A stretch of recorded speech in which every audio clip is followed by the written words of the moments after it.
All right, today we're going to dig into this fantastic story by Ruskin Bond. And it really gets at how just the smallest piece of information, whether it's true or not, can have these absolutely massive consequences. It's really a tale about a bank, a rumor, and the incredible, sometimes scary, power of a whisper. I mean, how can a single person not getting their paycheck on time bring down a whole bank? It sounds impossible, right? But that's the central mystery of this story. We're going to trace exactly how this one tiny little complaint just snowballed into a town-wide panic that literally destroyed a financial institution. So where does it all begin? Well, not where you'd think. It's not with a high-powered banker or some big-shot businessman. Nope. It all starts with a young sweeper boy named Nathu and his very personal and, honestly, super relatable problem. So here's Nathu, and he is just frustrated. He's sweeping the steps of the local bank, which is owned by this guy, Seth Govind Ram. And the thing is, this owner's business dealings were known to be kind of haphazard. Maybe even on the verge of ruin. So Nathu hasn't been paid on time, he's annoyed, and he's just venting out loud. It's a complaint anyone would have, right? Totally normal.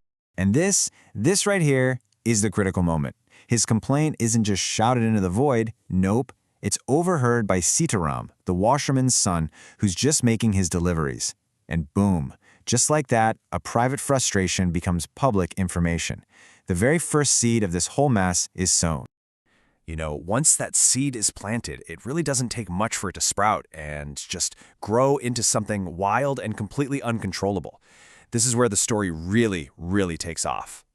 Okay, so just look at how fast this spirals. It's like a crazy game of telephone. Nathu's simple, factual complaint, I haven't been paid, turns into the bank can't even pay its sweeper.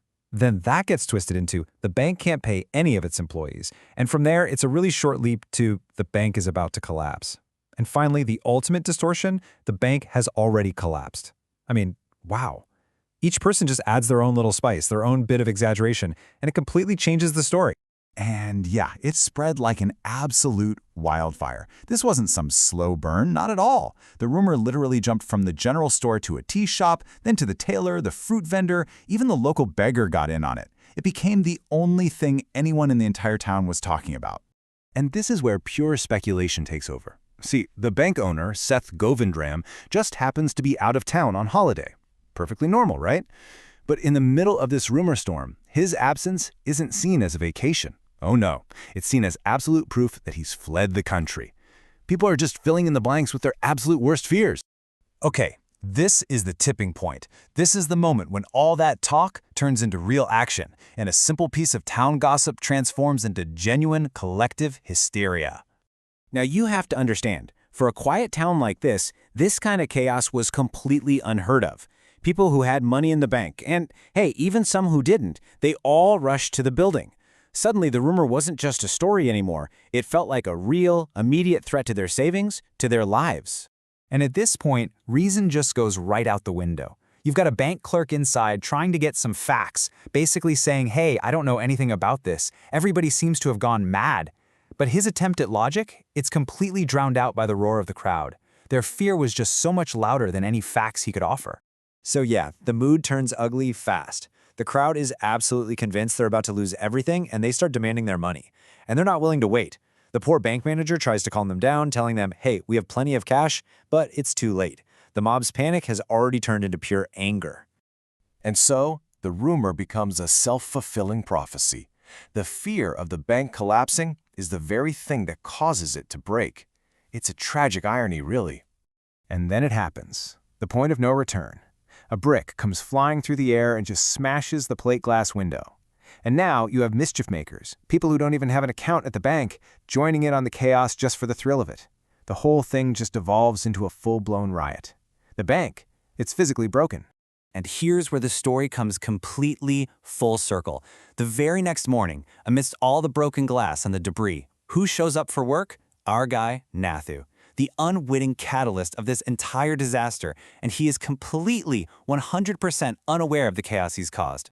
And this is just the beautiful, tragic irony of the whole thing, isn't it? The one person who started this entire avalanche is the only one who has absolutely no idea how it happened. He's just standing there looking at the wreckage, worried that now his job is gone and he really might not get paid after all. So, okay, why are we talking about a story that was written decades ago? Why does it still matter so much? Well, because it's arguably more relevant today than it ever was. It's a timeless lesson in human behavior and the incredible power of information. Look, the technology has changed, for sure, but our basic human nature, not so much. Back then, a rumor took hours to spread through a bazaar by word of mouth. Today, that same rumor can circle the entire globe in seconds. Just think about it. One angry customer posts a misleading video, it goes viral on social media, and by the time you wake up in the morning, a company's stock has plummeted and its reputation is in tatters.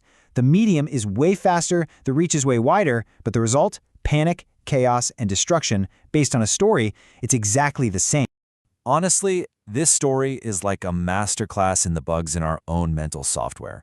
It shows our natural tendency to exaggerate when we retell something, it highlights our bias towards believing bad news more than good news, and it shows just how easily panic can become contagious. But maybe most importantly, it reveals that when we're scared, whether it's about our life savings or just our trust in something, we often toss the facts right out the window and cling to the rumor that confirms our deepest fears. And that, right there, is the ultimate takeaway. The bank had plenty of money. It was solvent. It wasn't broken by a lack of funds. It was broken by a story. So it leaves us with a really critical question for our own lives, right now, in this age of endless information. In the flood of stuff we see every single day, which stories are you choosing to believe?